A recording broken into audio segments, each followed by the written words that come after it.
Salam sejahtera Malaysia, denyut nadi suara rakyat bergema di channel ini.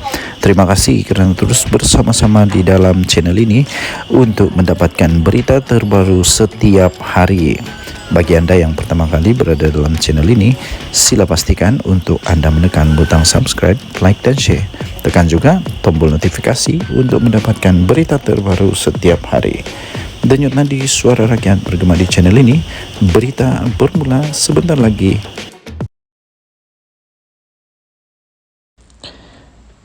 Salam sejahtera Malaysia, denyut nadi suara rakyat bergema di channel ini. Berita terkini baru diterima daripada hmetro.com.my. Pengasas Daisho meninggal dunia. Berita penuh. Tokyo.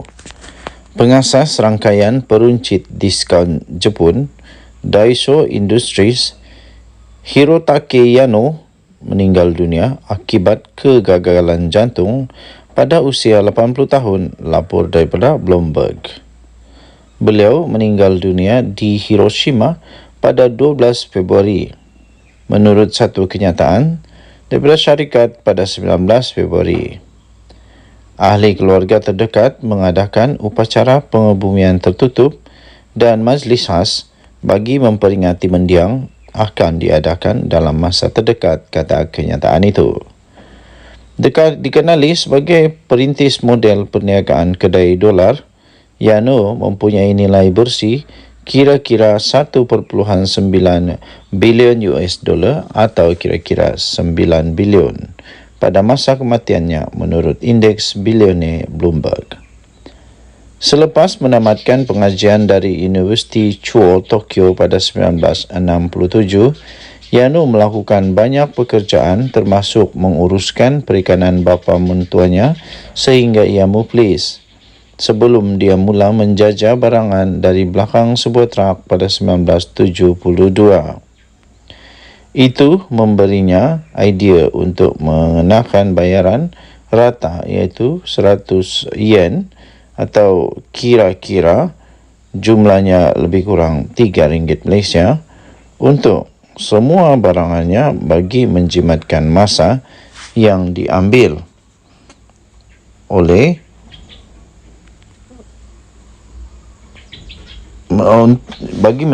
masa yang dilampir untuk melampirkan tanda harga.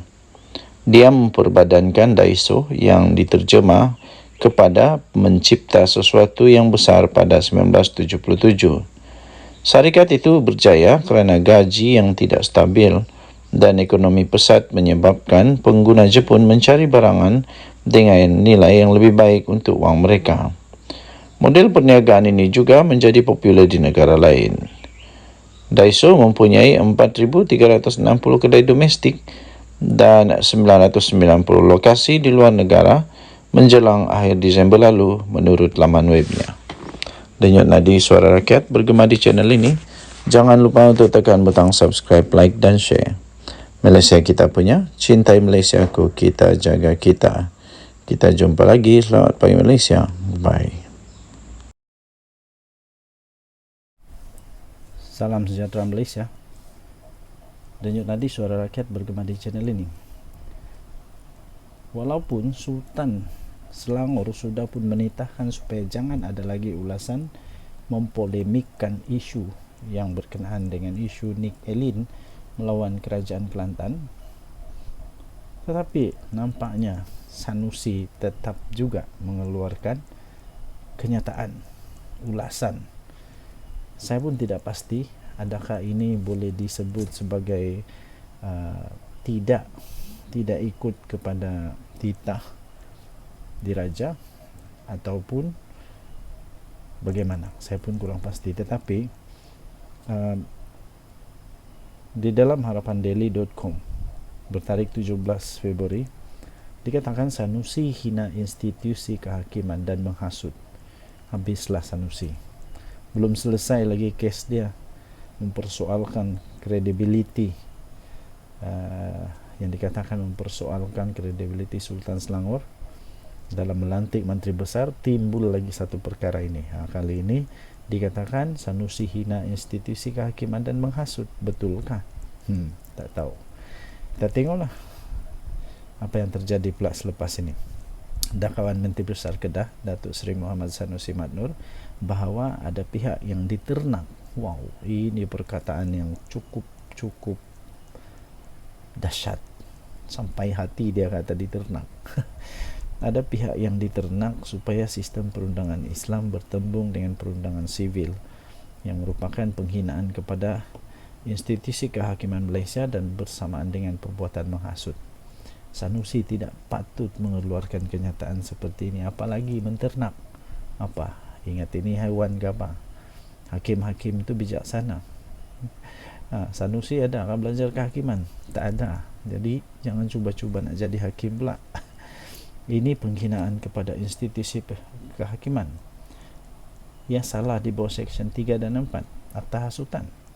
Mahkamah boleh mengarahkan pendaftar untuk membuat laporan polis terhadapnya. Itu kata siapa? Kata pengerusi kanun Dr. Zulkarnain Luqman ketika beliau dihubungi oleh Harapan Deli. Ini yang mengatakan ini bukan calang-calang. Beliau adalah pengerusi kanun Dr. Zulkarnain Luqman. Jadi beliau berkata Sanusi sebenarnya bila dia mengeluarkan kenyataan itu, dia sebenarnya sudah sedang menghina institusi kehakiman. Siapa Sanusi untuk buat begitu? Apa hak Sanusi untuk mengatakan perkataan menternak itu? Tak patut. Beliau berkata demikian sebagai balasan kepada tuduhan Sanusi. Sanusi mendakwa bahawa hakim-hakim yang ada sekarang diternak selama berdekad-dekad untuk mewujudkan pertembungan di antara undang-undang sivil dan undang-undang syariah. Sampai hati Sanusi kata macam begitu. Perkara ini timbul ekoran keputusan Mahkamah Persekutuan yang memutuskan bahawa 16 peruntukan di bawah enactment kesalahan jenayah syariah 2001 Kelantan adalah tidak sah selepas kes ini difailkan oleh peguam Nik Elin Zurina Nik Abdul Rashid ke atas Kerajaan Kelantan. Dr. Zulkarnain yang juga merupakan seorang peguam turut berkata bahawa dakwaan Sanusi itu merupakan satu cetusan pandangan Presiden PAS Tan Sri Abdullah Diawang yang dilantunkan semula. Beliau berkata ia lantunan semula apa yang Presiden PAS cakap. Pada 14 Februari lalu, Hadi mendakwa negara-negara Islam kehilangan integriti dengan mengekalkan undang-undang penjenayah. Katanya kini muncul kalangan hakim yang bijak sini, bukan bijaksana, yang kepala dan akalnya dipengaruhi oleh tulisan warisan penjajah, kata Abdul Hadi dalam catatan minda Presiden PAS. Hadi berkata demikian tanpa merujuk mana-mana kes khusus. Zulkarnain turut mempertahankan institusi kehakiman. Of course, kita kena pertahankan ini. Perlembagaan Malaysia harus dipertahankan. Bukan hanya Diawang yang tinggal di dunia ini, bukan hanya Sanusi yang tinggal di Malaysia. Ada ramai rakyat Malaysia, 33 juta rakyat Malaysia yang perlu dipertahankan mengikut perlembagaan negara Malaysia. Hakim-hakim diwatikakan oleh yang di-Pertuan Agong pula tu, kata Dr. Zulkarnain. Dr. Zulkarnain kata hakim-hakim diwatikakan oleh yang di-Pertuan Agong dan mengangkat sumpah untuk mempertahankan perlembagaan seperti juga ahli parlimen. Mereka diberikan kuasa di bawah Akta Mahkamah Kehakiman 1964 untuk mentafsir pertikaian negeri dan persekutuan. Adakah dengan ayat, dengan kenyataan daripada Dr. Zulkarnain ini menunjukkan bahawa sebenarnya Sanusi sedang juga mempersoalkan yang di Pertuan Agong, sebab hakim-hakim ini diwatikahkan, diberi kuasa oleh yang di Pertuan Agong. Jadi siapa yang menternak sebenarnya yang dimaksudkan oleh Sanusi? Sanusi. Jangan pula lepas ini kamu membawa maksud yang boleh menggugat pula keamanan negara Malaysia. Ini tak betul. Jadi tuan-tuan dan puan-puan yang dihormati sekalian, Dr. Zulkarnain juga berkata mereka ni hakim-hakim ini bukan lantikan bidan terjun. Apa ingat siapa?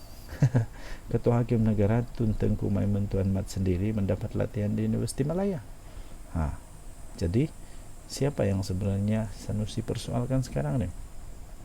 Apa ada dengan Sanusi? Dia ada pelajaran tinggi macam boleh jadi lawyer ke? Beliau turut menjelaskan bahawa pertembungan yang berlaku sekarang bukanlah pertembungan di antara golongan sekular dan liberal lawan Islam, Tetapi beliau berkata pertempuran ini adalah pertempuran kuasa gubalan DUN dan parlimen. Ini diantara DUN dan parlimen, bukan sekular liberal lawan Islam, kata beliau. Tuan-tuan dan puan yang dihormati sekalian, diharap semua rakyat Malaysia dapat berfikir dengan wajar, dengan bijak. Ini bukan tentang agama. Ini tentang pertempuran di antara DUN dan parlimen, kuasa DUN dan kuasa parlimen. Jadi apabila Mahkamah Persekutuan sudah menetapkan bahawa perkara itu tidak sepatutnya berada di kuasa DUN, maka kita hormati perlembagaan. Lagipun apa yang diputuskan di parlimen, yang termaktub di dalam perlembagaan, yang diputuskan di persekutuan, itu lebih besar dia punya kuasa. Malah hukumannya jauh lebih ketat, lebih berat. Jadi apa sebenarnya yang Sanusi tidak puas hati? Apa sebenarnya yang Hadi Awang tidak puas hati? Saya pikir bukan semua orang PAS mempunyai fikiran seperti Sanusi dan juga Hadi Awang. Mungkin bukan semua macam begitu. Tapi itulah, kita hormati kepada perlembagaan. Lagi pula Sultan Selangor sudah pun menitahkan, dan Baginda adalah ketua kepada hal ehwal umat Islam di Malaysia.